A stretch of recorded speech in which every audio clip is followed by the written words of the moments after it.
USS North Carolina. 버지니아급은 미 해군이 생산한 잠수함 중에서 음향적으로 가장 은밀합니다.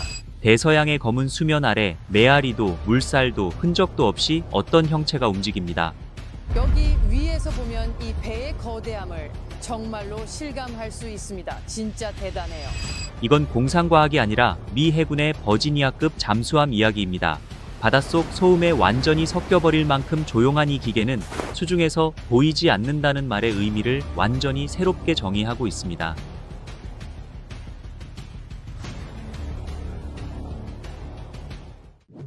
침묵의 시대. 반세기 동안 잠수함 개발은 오직 하나의 집착, 정숙성을 중심으로 이루어졌습니다.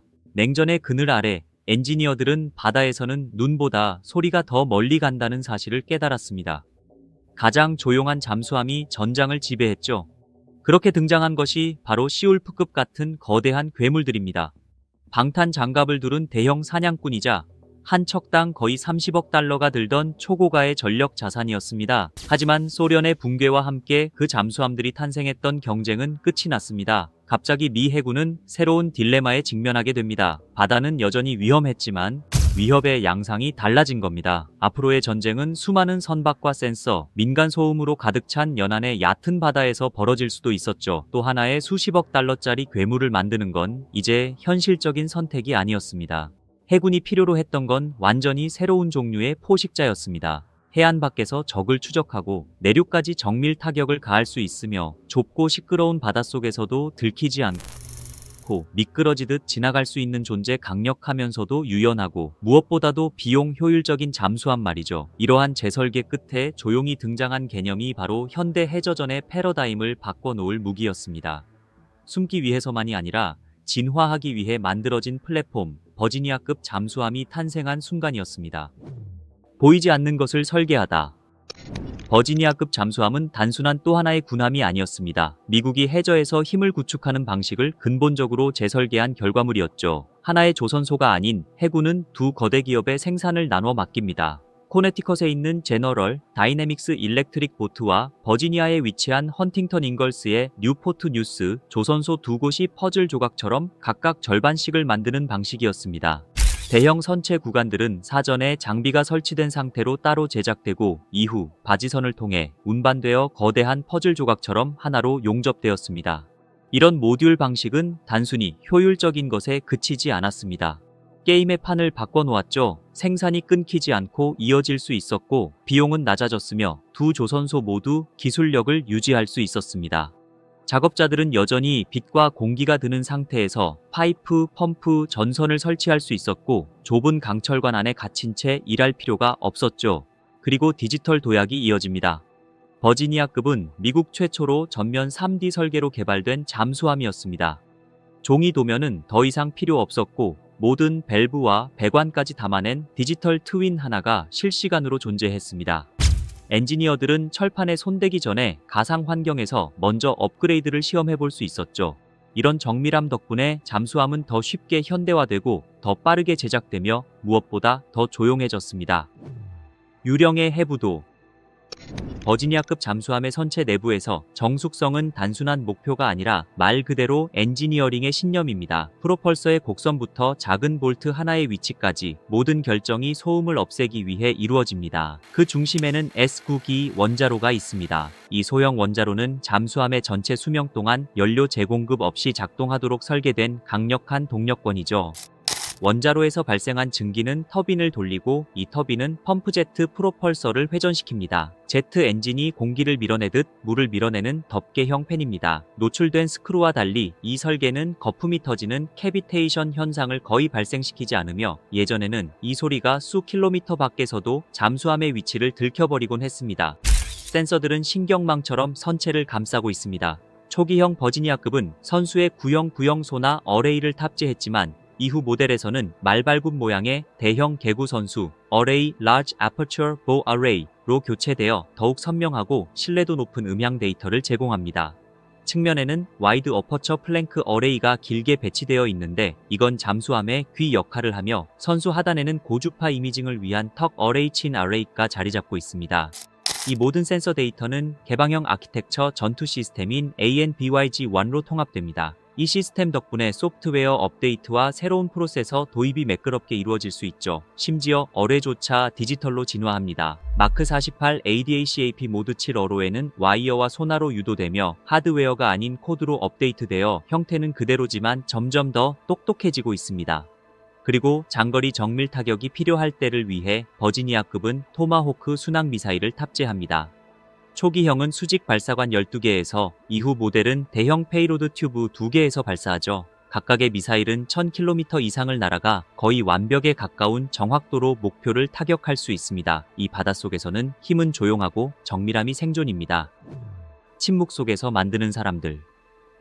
모든 버지니아급 잠수함은 두 해안선 사이의 협업으로 시작되며 수천 명의 손길이 그 과정을 함께하지만 카메라에 비치는 일은 없습니다.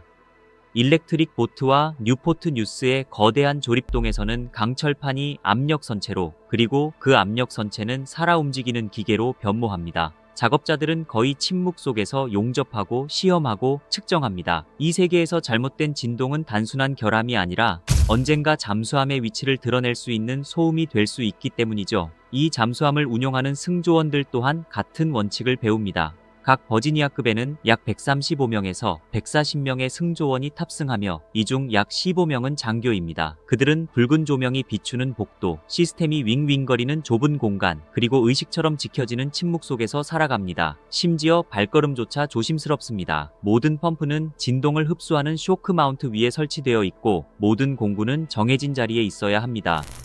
수중 생활은 햇빛 없는 6개월을 의미합니다. 하루는 감시, 수면, 훈련, 정비로 구성된 반복적인 근무 사이클 속에서 흐릿하게 흘러가며 잠수함은 홀로 해저를 순찰합니다. 하지만 이 침묵은 고립이 아니라 방어입니다. 그 깊은 바닷속에서 익명성은 곧 생존이니까요. 이 잠수함 승조원들은 눈에 보이지 않는 억지력의 수호자들입니다. 자랑하지도 않고 그저 사라집니다. 임무가 성공적으로 끝났을 때조차 그들이 그곳에 있었다는 사실을 아는 사람은 아무도 없습니다. 시면 속의 힘. 2004년 첫 번째 버지니아급 잠수함이 전력에 합류했을 때 환호도 의식도 없었습니다.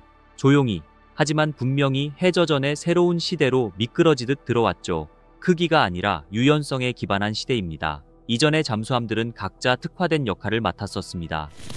시올프급은 넓은 바다에서 적 함대를 추적했고 로스앤젤레스급은 항공모함 전단을 호위하거나 초기 순항 미사일 공격을 수행했습니다. 반면 버지니아급은 이 두 역할을 하나의 진화형 설계로 통합했습니다.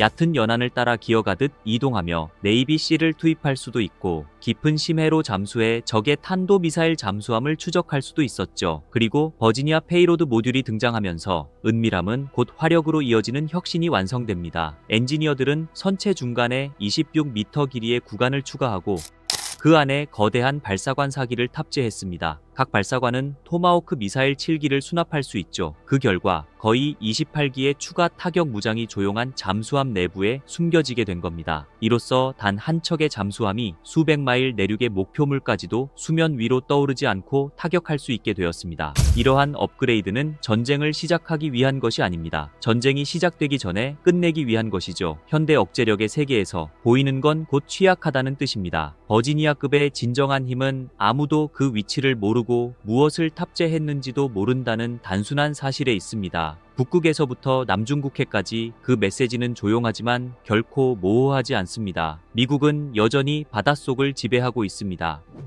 다음 그림자. 어딘가의 설계도 위에서 그리고 극비 보안이 유지되는 설계 연구소 깊숙한 곳에서 다음 세대 잠수함이 이미 그 모습을 갖춰가고 있습니다. 미 해군은 이 잠수함을 SSN-X라고 부르며 차세대 공격형 잠수함이라 명명했습니다. 임무는 말로는 간단하지만 완성은 거의 불가능에 가까운 목표입니다. 숨기엔 너무 똑똑해진 바다를 지배하는 것.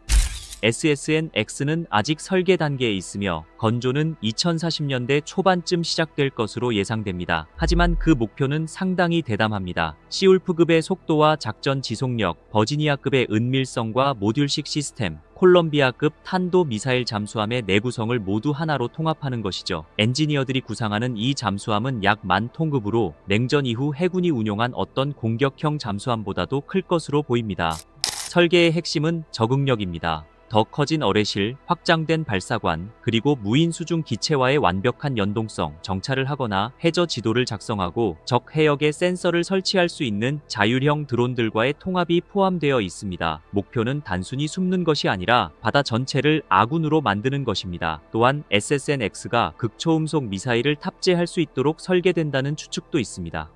이 미사일들은 현재 주말트급 구축함과 향후 버지니아급에서 시험 중인 무기체계로 음속의 몇 배 속도로 비행하며 현존 방어 시스템으로는 요격이 거의 불가능합니다. 만약 이게 사실이라면 SSN-X는 수중에서 설계된 그 어떤 사냥꾼보다도 유연하고 압도적인 전력을 지닌 존재가 될 것입니다. 전투 시스템은 위성, 항공기, 수상함, 그리고 수중 드론으로부터 동시에 데이터를 받아 처리할 수 있도록 설계될 예정이며 이를 통해 세계를 실시간으로 인식하는 지능형 네트워크를 구축하게 됩니다. 다가올 수십 년 동안 해저에서 벌어질 경쟁은 단순히 누가 더 잘 숨느냐의 싸움이 아닐 것입니다. 누가 더 빠르게 사고하느냐의 싸움이 될 것입니다. 왜냐하면 이 시면에서는 혁신이란 누군가에게 보여주기 위한 것이 아니기 때문입니다. 바다는 소리도 자만심도 집어삼키고 오직 작동하는 것만을 남깁니다. 경쟁자들이 자신을 드러내려 애쓸수록 미국의 차세대 잠수함들은 침묵을 택합니다.